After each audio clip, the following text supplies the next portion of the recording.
चंद्रनगर गांव में सुगना अपने बेटे रमन के साथ रहा करती थी। कुछ ही दिनों में उसकी शादी राधा नाम की एक लड़की से हो जाती है। राधा फिटनेस को लेकर बहुत ज्यादा सजग होती है और वो घर के बाकी लोगों को भी दिन भर फिटनेस टिप्स देती रहती है। बहू, आज तो मुझे आलू पूरी खिला दो। नहीं माँ जी, उसमें बहुत ज्यादा फैट और कोलेस्ट्रॉल होता है। आपको तो मैं आज प्रोटीन सलाद बनाकर खिलाऊंगी।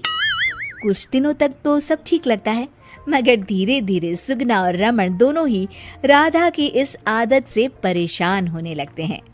राधा, मैं मानता हूँ हमें फिटनेस के प्रति सजग रहना चाहिए, मगर बाकी की चीजें भी खानी उतनी ही जरूरी है। रोज रोज प्रोटीन सलाद थोड़ी ना खाया जाता है। आपको तो खुद तला फला खाना है। माँ जी का तो आप बस बहाना बना रहे हो। देखो जी, जो आप खाते हो आप वही बन जाते हो। अरे मुझे ये सब ज्ञान मत दो राधा। मैं बस ये कहने की कोशिश कर रहा हूँ कि हर चीज खानी जरूरी होती है। तेल और घी भी खाना जरूरी होता है एक मात्रा में। खैर, तुम नहीं समझोगी। कुछ दिनों बाद तीज आने वाली होती है और सुगना अपने दोस्तों के लिए तीज पार्टी रखती है। अरे बहू, आज तीज है और मैंने कुछ सहेलियों को खाने पर बुलाया है। कुछ अच्छा सा उन सब के लिए पकाना। ठीक है माँ जी। शाम को सुगना की सब दोस्त आ जाती हैं।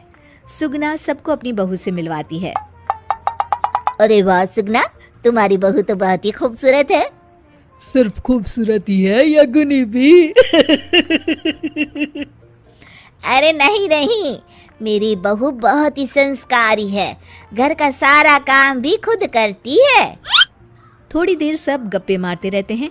फिर राधा टेबल पर खाना लगा देती है। खाना लगा दिया है मैंने, आप सब खा सकते हैं। सब लोग टेबल पर आते हैं। अरे ये सब क्या है? आंटी, ये पालक का सूप है और वो स्प्राउट सलाद। वो सब तो ठीक है बहू, मगर खाना कहाँ है? आंटी, यही खाना है, इससे हेल्थ भी बनी रहेगी और आप सबकी उम्र में तो यही खाना ठीक रहता है। हमारी उम्र मतलब? अरे हम कोई बुढ़िया थोड़ी ना हो गई हैं। अरे ओ सुगना, अगर खिलाना ही नहीं था तो हमको बुलाया ही क्यों? सब मूड खराब हो गया तीज के दिन। चलो यहाँ से। और ये सब बोलते हुए सब औरतें चली गई। अरे ऐसा क्यों किया राधा? मैंने बोला था ना कि कुछ अच्छा बनाना। तुम्हारे फिटनेस टिप्स हर जगह अच्छे नहीं लगते। आज तुम्हारी वजह से सब मुझे इतना सुना कर गई। जाओ, अब वो पालक सूप और सलाद खुद ही खाओ।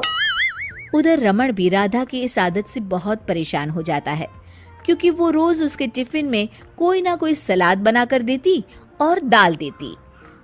और एक शाम जब रमन ऑफिस से लौटता है तो अचानक गुस्से से आग बबूला हो जाता है। राधा, ओ राधा! आ रही हूँ, चिल्ला क्यों रहे हो? चिल्लाऊंगा ही ना, आज ऑफिस में मैं बेहोश हो गया था। अरे मगर क्यों? अरे तुम जो फिटनेस के नाम पर रोज ही सलाद और दाल देती हो ना, टिफिन में उससे मेरा पेट नहीं भरता और मुझे वीकनेस की वजह से चक्कर आ गए। मगर उसमें तो प्रोटीन होता है। हर चीज लिमिट में अच्छी लगती है राधा, चाहे वो फिर प्रोटीन ही क्यों ना हो। उसके अलावा भी सबकी मात्रा खाने में जानी चाहिए। मैं तो बस आप सबकी सेहत के लिए ये सब करती हूँ। अरे इतना भी मत करो, हमें खुला छोड़ दो थोड़ा। थोड़े दिनों बाद एक दिन जब सुगना मंदिर से लौटकर आ रही होती है तो अचानक से गिर जाती है और उसकी सब उंगलियां और हाथ पैर जोर से अकड़ जाते हैं। कुछ लोग मिलकर उसे घर छोड़ जाते हैं। घबराई हुई राधा तुरंत डॉक्टर को बुलाती है। डॉक्टर साहब, माँ जी को क्या हो गया है? इनका पूरा चेकअप करना होगा। वैसे तो मुझे लग रहा है कि इनको गठिया हुआ है, इतना तो पता चल रहा है। गठिया? बाप रे! हाँ, गठिया। इनके घुटनों और सभी जोड़ों में जो लचक, जो चलने फिरने के लिए ऑयल चाहिए ना, वो अब नहीं है। अरे कैसी बातें कर रहे हैं आप? मैं तो इनकी सेहत का बहुत ख्याल रखती हूँ। रोज प्रोटीन सलाद खिलाती हूँ और सूप भी। मतलब ये बिल्कुल भी ऑयल या घी नहीं खाती? नहीं नहीं। अरे कैसी बातें कर रही हैं आप? खाने में एक मात्रा में घी या ऑयल का होना बहुत ही आवश्यक होता है। अगर वो पेट में नहीं जाएगा तो जोड़ों में जो ग्रीस होता है वो खत्म हो जाता है। ओह, ऐसा क्या डॉक्टर? माँ जी ठीक तो हो जाएंगी ना? हाँ हाँ, हो जाएगी। थोड़ी देर बाद रमन भी ऑफिस से आ जाता है। क्या हुआ माँ? कुछ नहीं बेटा, बस ऐसे ही गिर गई थी।